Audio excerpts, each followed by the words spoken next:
para siempre su misericordia. ¿Cuántos pueden decir gloria a Dios? Aleluya. Gracias, Señor. Gracias, Padre, por tu amor, Padre. Vamos a orar. Padre, en el nombre de Jesús, te damos las gracias, Señor. Gracias por lo que tú enviaste a tu Hijo Jesucristo a morir por cada uno de nosotros. Gracias por lo que tenemos en Él. Gracias por lo que somos en Él. Gracias por lo que hemos recibido a través del sacrificio de nuestro Señor Jesucristo. Gracias por la unción del Santo que está en nosotros para enseñarnos, para corregirnos, para incrementarnos. Él es el Maestro. Él es nuestro consejero. Y Él está aquí en nosotros. La unción del Santo está en nosotros para enseñarnos, para iluminarnos.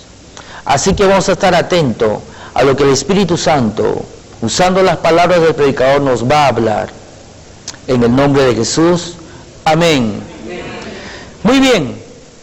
Vamos a la palabra de Dios. Vamos a Romanos capítulo 5. Romanos capítulo 5. Romanos capítulo 5. Romanos capítulo 5.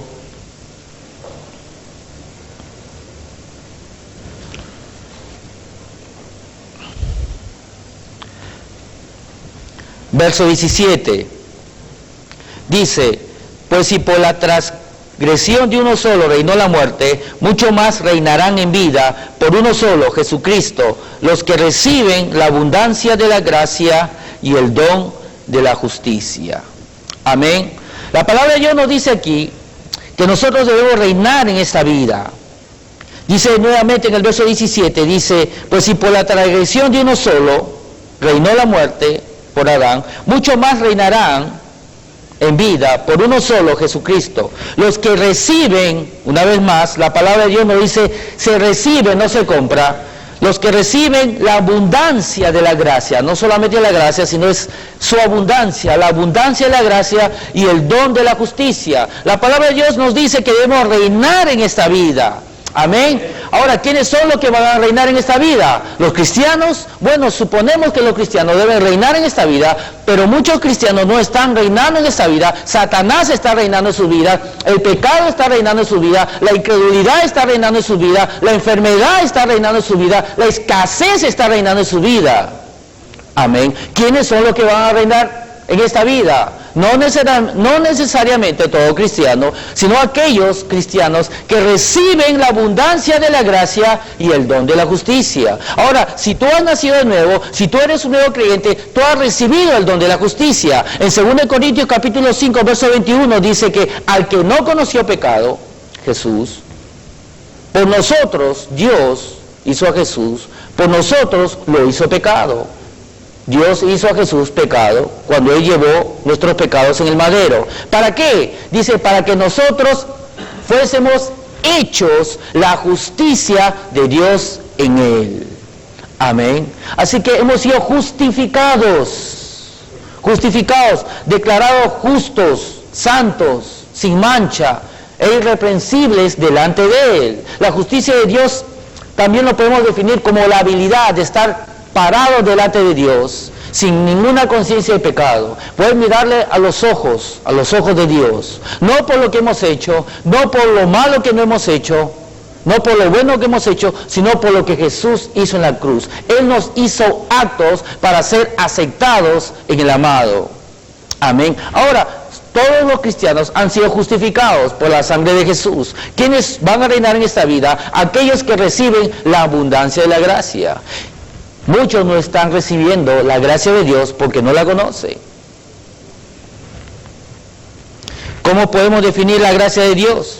La gracia, por definición, quiere decir favor inmerecido. Significa que Dios hace por el hombre aquello de lo que no es digno. Le da lo que el hombre no merece en absoluto. Si lo merece, ya no es gracia. Si es algo que puede ganar, no es gracia. La gracia excluye el éxito humano en cualquier grado. En cualquier grado. Amén. Ahora, es muy importante conocer la gracia de Dios porque la falta de conocimiento de la gracia de Dios hace que muchos cristianos no puedan recibir la bendición de Dios. Porque realmente, cuando nosotros buscamos la bendición de Dios y Dios nos anima a buscar su bendición, cuando nosotros buscamos la bendición de Dios, realmente lo que nosotros estamos buscando es la gracia de Dios. Estamos buscando un lugar que se llama la gracia de Dios. Todos nosotros, cuando buscamos sanidad, cuando buscamos prosperidad, cuando buscamos que Dios supla todas nuestras necesidades, cuando buscamos que Dios nos haga favores, misericordias, cuando buscamos que Dios nos ayude en esta vida, lo que realmente estamos buscando, la gracia de Dios, porque es en la gracia de Dios donde incluye todo esto. Es a través de Cristo Jesús que podemos obtener todo lo que nosotros necesitamos para vivir en esta vida en victoria. La gracia de Dios es el poder y la habilidad de Dios para cada uno de nosotros. También lo podemos definir de esta manera: son las riquezas de Dios para nosotros, los que creemos, a la cuenta de nuestro Señor Jesucristo.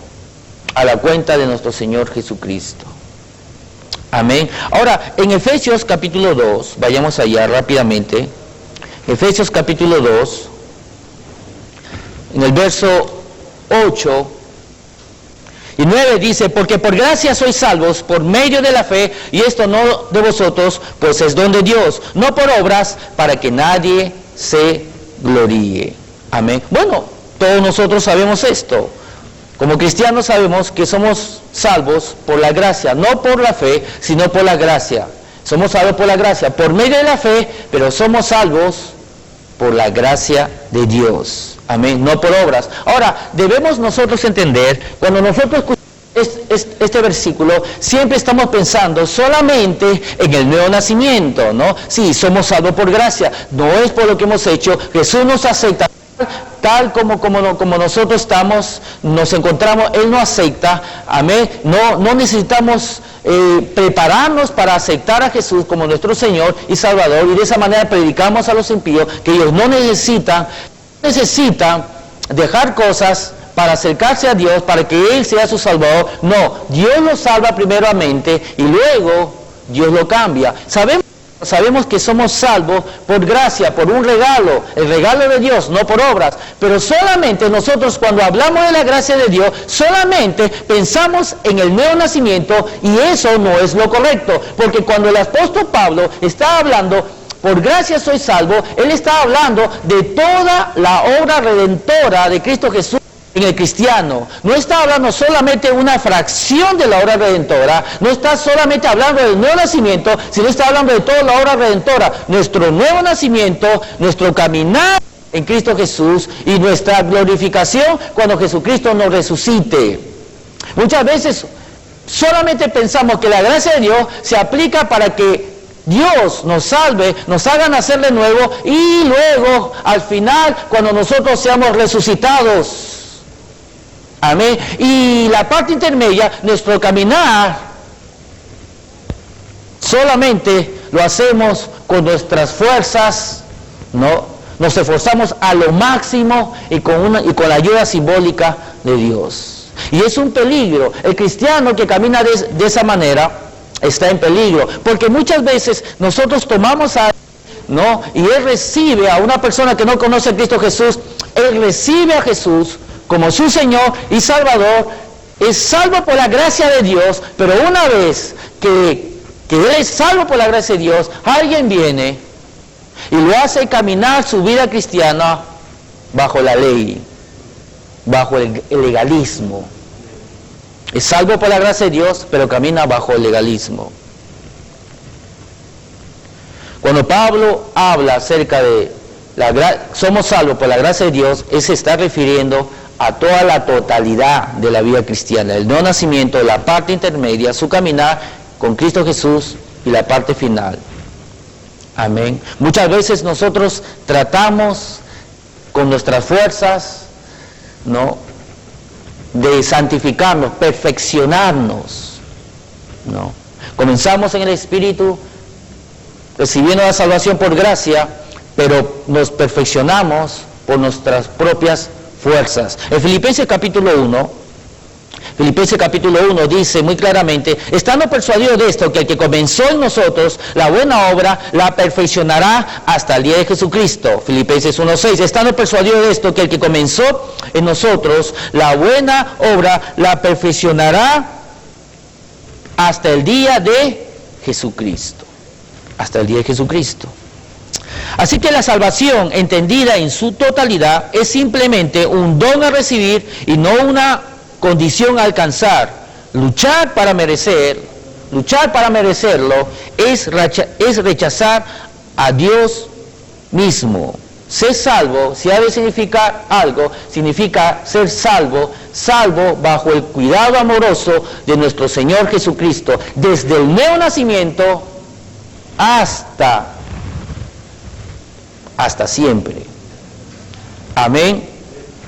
Ahora, nosotros debemos entender que es la gracia de Dios que realmente nos capacita para caminar en victoria aquí en la tierra. Amén. Si nosotros caminamos con nuestras propias fuerzas, realmente estamos caminando una doctrina de obras. Muchas veces recibimos, la salvación, recibimos, muchos hermanos reciben la salvación por gracia, pero luego hacen una doctrina de obras, comienzan a tratar de perfeccionarse a sí mismo y entran en un legalismo.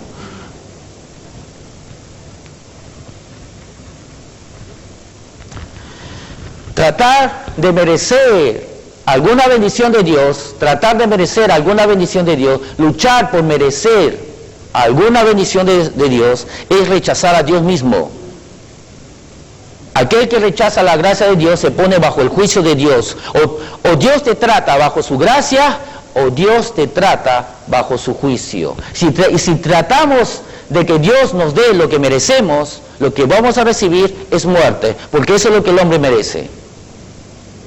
Dios nos quiere bendecir a todos, pero Dios sabe que no nos puede bendecir a través de nuestros propios méritos. Él sabe que nuestras obras son como trapo de inmundicia. Así que Él quiere bendecirnos, pero no puede bendecirnos en base a lo que nosotros hacemos o dejamos de hacer. Él nos bendice por la obra redentora de Cristo Jesús. A través de la gracia de Dios, Dios nos puede dar lo que no merecemos, lo que no podemos alcanzar con nuestras propias fuerzas. Amén.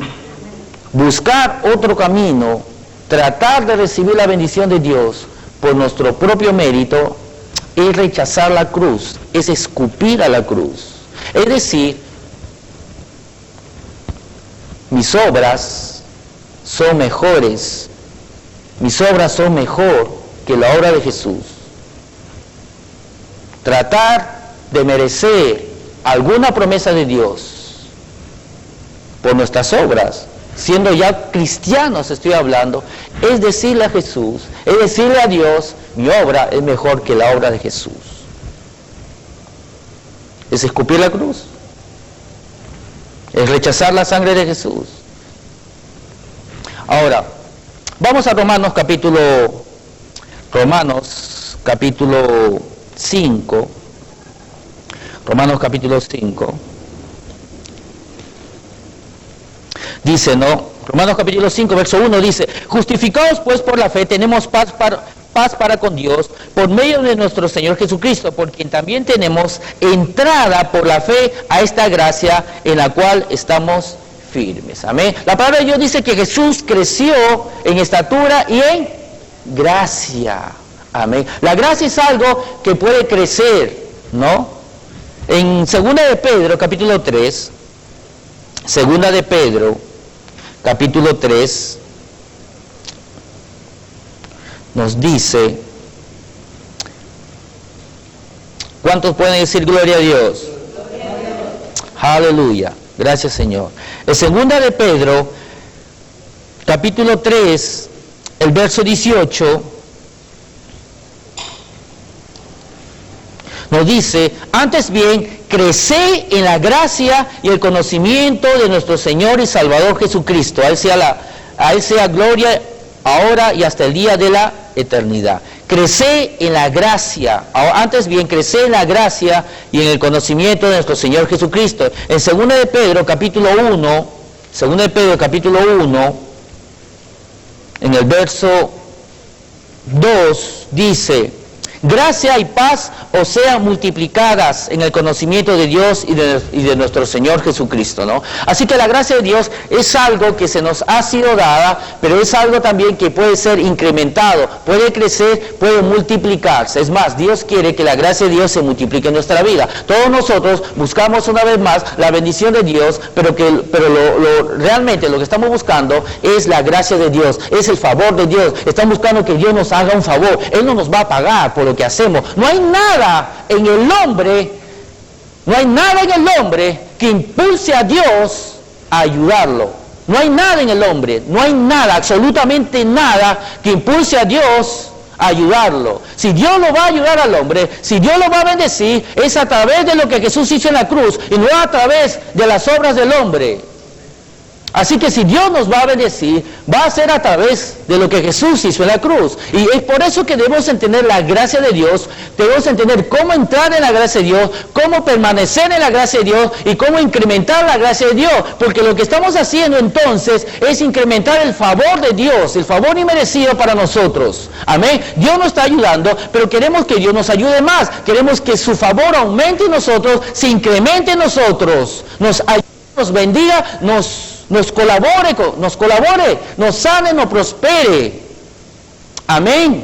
Nos haga favores, nos perdone, nos corone de favores y misericordias. Entonces, tenemos que aprender cómo entrar en la gracia de Dios.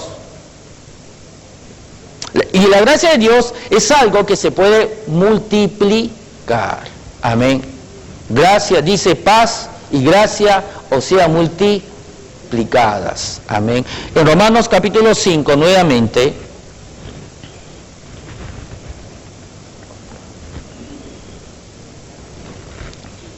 verso 1 y 2, dice: justificaos pues por la fe tenemos paz para con Dios, por medio de nuestro Señor Jesucristo, por quien también tenemos entrada por la fe a esta gracia en la cual estamos firmes. Muchos cristianos no han entendido la importancia de la fe, ¿no? Quizás lo han tomado la fe como una virtud más que el cristiano debe tener, ¿no? O como un fruto más. Pero la fe es la columna vertebral del Evangelio. Aquel que no camina en fe, o aquel que no le da la importancia de vida a la fe, es porque no ha entendido la gracia de Dios. Porque en Romanos capítulo 5, el verso 2 dice, ¿no? Del verso 1: justificados pues por la fe tenemos paz para con Dios por medio de nuestro Señor Jesucristo, por quien también tenemos entrada. La puerta para la gracia de Dios es la fe. Quien también tenemos entrada por la fe a esta gracia en la cual estamos firmes. ¿Cuál es la entrada a la gracia de Dios? Es la fe. Si queremos el favor de Dios, tenemos que aprender acerca de la fe. Amén. En Romanos capítulo 4, muchos cristianos no entienden por qué los pastores enseñamos fe, insistimos en enseñar fe en el creyente, porque la fe hace que el cristiano pueda entrar a la gracia de Dios, pueda obtener la gracia de Dios, el favor de Dios. Sin la fe es imposible agradar a Dios, porque sin fe es imposible que la gracia de Dios venga sobre ti. O estás bajo la gracia de Dios, o te pones bajo la gracia de Dios, o te pones bajo el juicio de Dios. Tú decides. Si tú quieres que Dios te juzgue en base a tus obras, te pones bajo el juicio de Dios. Si Dios quiere que te justifique en base a lo que Jesús hizo en la cruz, te pones bajo la gracia de Dios. Romanos capítulo 4, vamos a leerlo. Desde el verso 13 dice: porque no por la ley fue dada a Abraham o a su descendencia la promesa de que sería heredero del mundo, sino por la justicia de la fe. No. La promesa que Dios le hizo a Abraham: en ti serán benditas todas las naciones. No.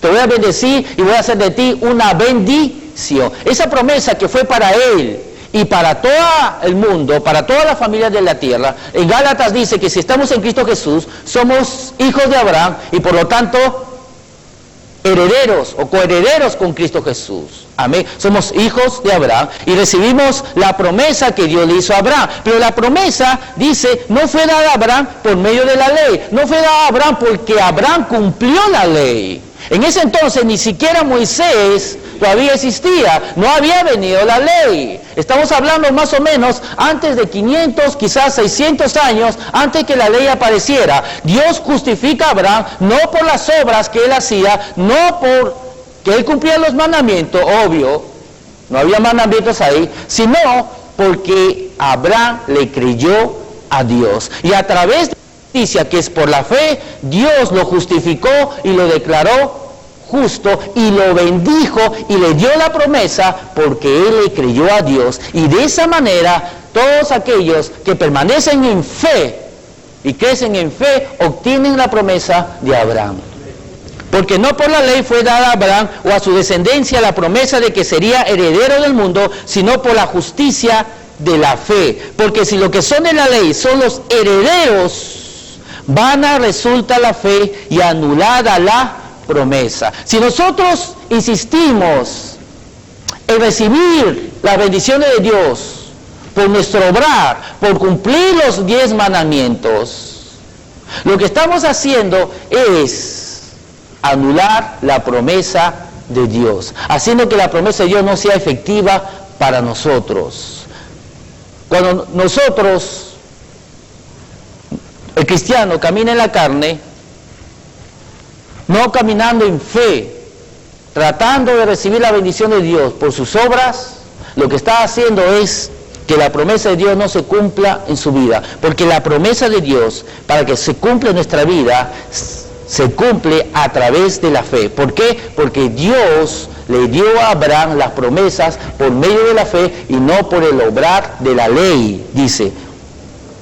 Verso 14, porque si lo que son de la ley son los herederos, vana resulta la fe y anulada la promesa, pues la ley produce ira, pero donde no hay ley tampoco hay transgresión. Por tanto, es por fe, ¿para qué? Para que sea por gracia. Es por fe para que sea por gracia. Es necesario que caminemos por fe para que la gracia de Dios esté en nosotros. El poder, la habilidad de Dios, el favor de Dios repose en nosotros. Tiene que ser por fe, por lo tanto, para que la gracia de Dios esté en nosotros. El favor de Dios esté en nosotros. Si no es por fe, la gracia de Dios no está en nosotros. La promesa que Dios le hizo a Abraham para la iglesia, para todo aquel que se atreve a creer, no va a ser efectivo en nuestra vida si no caminamos en fe. La gracia de Dios funciona a través de la fe. Dice, por tanto es por fe para que sea por gracia, a fin de que la promesa sea firme para toda su descendencia, no solamente para la que es de la ley, no solamente para los judíos, sino también para la que es de la fe de Abraham, el cual es Padre de todos nosotros. De todos nosotros. Amén. Si yo tengo una refrigeradora y yo quiero recibir la bendición de esta refrigeradora, yo tengo que saber que la refrigeradora, para que funcione para mí, tengo que ponerlo no en contacto con la corriente eléctrica. Pero si yo trato de recibir la bendición que da la refrigeradora, no. A través de la energía solar, cuando la refrigeradora no ha sido hecho para eso, no voy a recibir. La refrigeradora no me va a funcionar así. Si yo trato quizás de ponerle gas, hacer que la refrigeradora funcione para mí, me bendiga, tratando de usar gas, no va a funcionar, no me va a bendecir, porque la refrigeradora fue hecho para que funcione por medio de la corriente eléctrica. Las promesas de Dios, para que funcione en nuestra vida, ha sido hecho por medio de la fe. Dios se lo dio a Abraham por medio de la fe, por medio de lo que él le creyó a Dios, no por medio del obrar, no por medio de cumplir la ley. Y es de la misma manera que si tú quieres que las promesas de Dios se cumplan en tu vida, tienes que caminar en fe, para que así las promesas de Dios puedan funcionar, porque fueron dadas por medio de la fe, por medio de la justicia de la fe. Amén. Digan gloria a Dios. Vamos a segunda de Timoteo. Segunda de Timoteo, capítulo 2.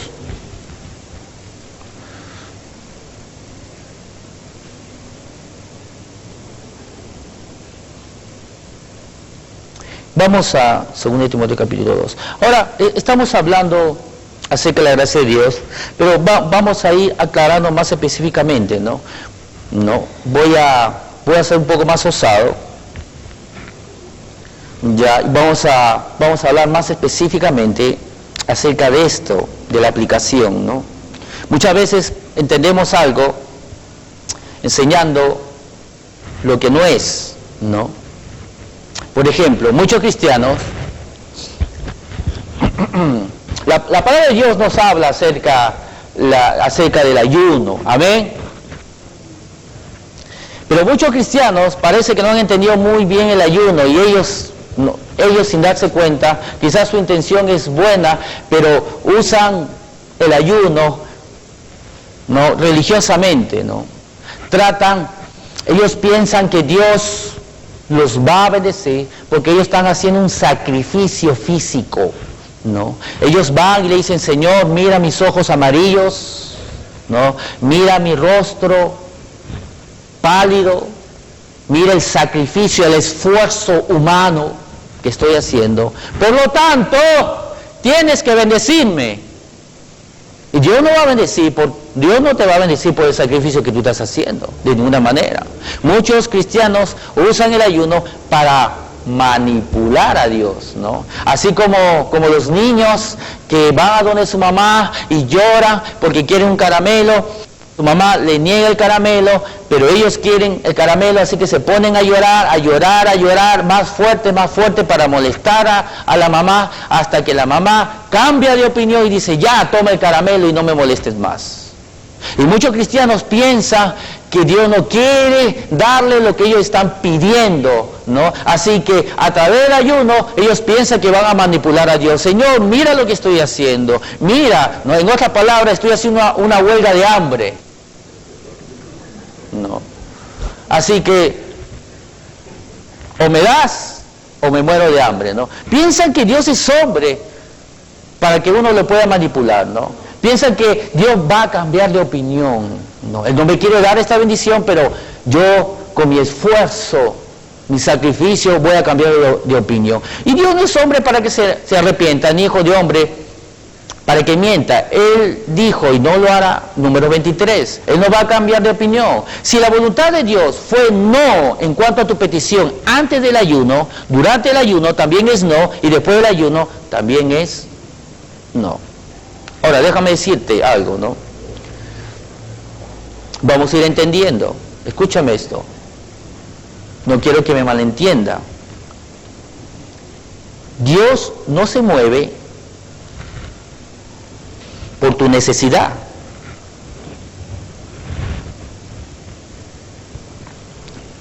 Dios se mueve por tu fe. No estoy diciendo que Dios no está preocupado, entre comillas, no está interesado en tu necesidad. No estoy diciendo eso, porque Dios envió a Jesucristo por los problemas del hombre. Pero Dios sí se va a mover. No se va a mover necesariamente porque hay una necesidad. Oh, Dios tiene que suplirme. Oh, Dios tiene que venir porque tengo tremendo problema. Oh, Señor, tú vas a tener que ayudarme de todas maneras porque estoy sufriendo. No, Dios no necesariamente va a venir a ayudarte solamente porque tienes un problema. Porque si fuese así, entonces aquellos países donde hay miseria, hospitales, muerte, violencia, entonces veríamos más ahí el mover de Dios, el mover del Espíritu Santo. Veríamos los hospitales, buscaríamos a Dios y encontraríamos que Dios se encuentra más manifestándose ahí en esos lugares. Pero Dios, encontramos que Él se mueve donde hay fe, no donde hay necesidad. Sí, Dios está interesado en que la gente no sufra. Amén. Dios ama a la gente. Dios está interesado en que la gente no muera de hambre. Pero Dios necesita que la gente le crea, lo busque, para que Dios pueda ir.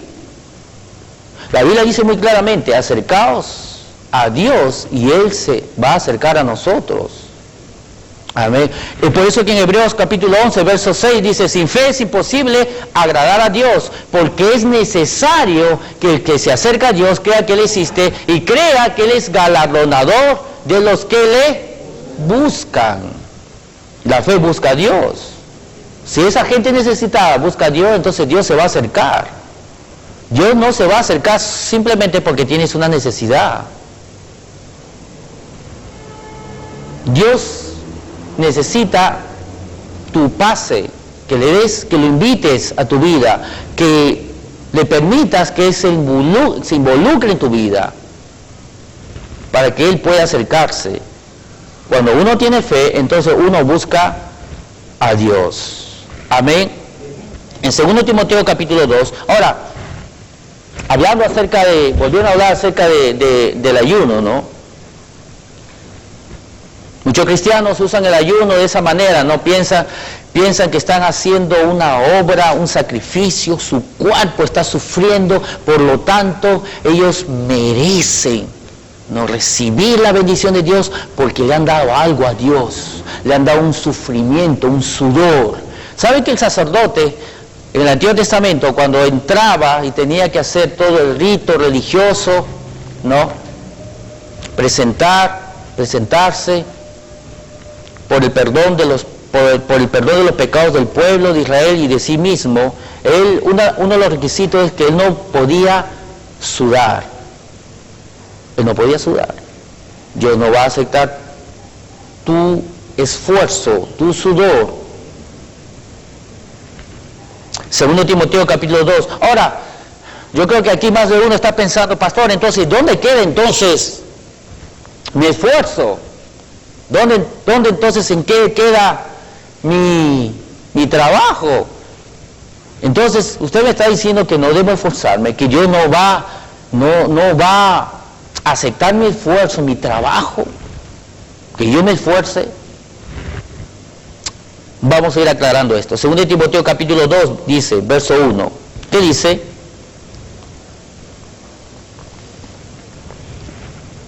Dice, tú pues, hijo mío, esfuérzate en la gracia que es en Cristo Jesús. Dice, tú pues, hijo mío, esfuérzate en la gracia que es en Cristo Jesús. ¿En qué debemos esforzarnos? En la gracia. Amén, en la gracia. Escúchame esto, ¿no? Debemos entender, hermano mío, que el cristianismo no consiste simplemente en dejar de hacer cosas, ¿no? A veces pensamos que el cristiano es aquel que no fuma, no toma y no peca, o no va a fiestas. Es más que eso. Conozco muchas personas que no son cristianas, se declaran ateos, ellos no fuman, no toman y no van a fiestas. Y yo tengo un perrito que hace lo mismo.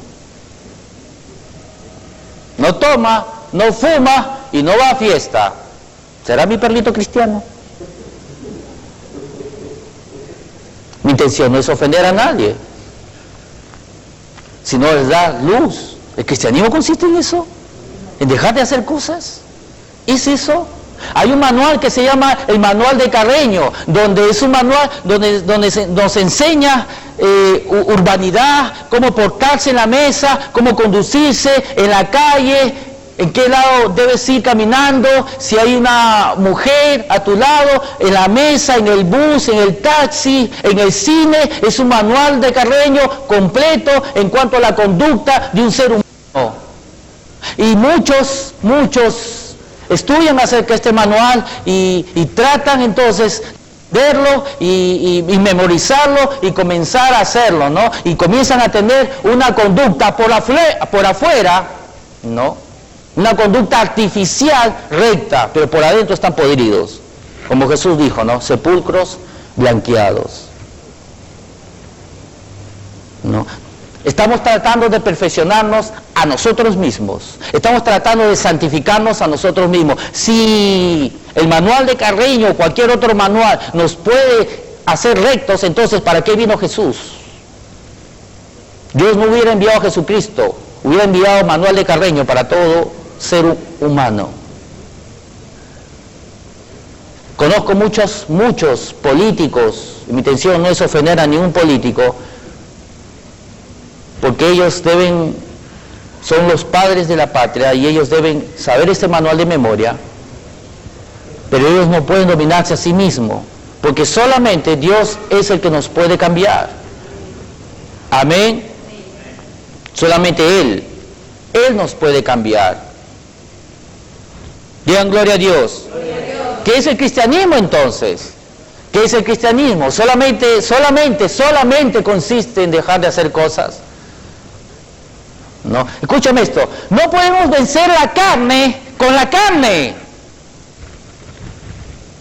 No podemos vencer la carne con la carne. Y eso es lo que está haciendo el cristiano. El cristiano, cuando entiende la gracia de Dios, cuando entiende que es Dios, su gracia, que lo va cambiando, lo que dice Filipenses 1:6, la obra que Él comenzó en nosotros, Él lo va a perfeccionar, y tenemos que aprender a cedernos a que Él nos cambie, a que Él haga la obra en nosotros. Es la obra de Él. Él lo comenzó, Él lo va a continuar y Él lo va a terminar. Pero el cristiano, una vez que es salvo por la gracia de Dios, deja la gracia de Dios y Él, en sus fuerzas, trata de perfeccionarse, trata de ser santo por su propio medio. Quiere vencer la carne con la carne, y no puedes vencer la carne con la carne. La Biblia dice muy claramente en Romanos, dice que hacer morir las obras de la carne por el Espíritu. Y viviréis. Hacer morir las obras de la carne por el Espíritu.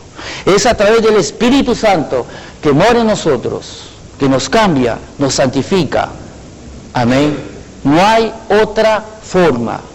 No hay otra forma. Es Dios obrando en nosotros. Dios obrando en nosotros. Él es el que nos va a cambiar. Escúchame esto, ¿no? El apóstol Pablo dijo, ya no vivo yo, mas Cristo vive en mí. ¿En qué? El cristianismo consiste en que tú desaparezcas, consiste que en Rafael desaparezca, que María desaparezca, que Julio desaparezca, que tú desaparezcas, yo desaparezca y Jesús aparezca. Nosotros tenemos que menguar, desaparecer, y el Jesús que está en nosotros, sentado, siendo nuestro Señor, Él tiene que salir. Ya no vivo yo, mas Cristo vive en mí. Amén. En eso consiste el cristianismo. Dejar que Él obre en nosotros. Tratar de que el carácter de Dios se forme en nosotros. He dicho el carácter de Dios, no el manual de Carreño. Amén. Es un cambio espiritual de adentro para afuera. Es dejar que muera nuestro yo y dejar que Jesús salga. Y eso solamente se consigue a través de la gracia de Dios. Es la gracia de Dios que trabaja en nosotros para cambiarnos. Amén. ¿Cuántos pueden dar gracias a Dios? Amén. Así que vamos a pedir que nuestro hermano nos acompañe con una alabanza para glorificar a nuestro Señor. Amén.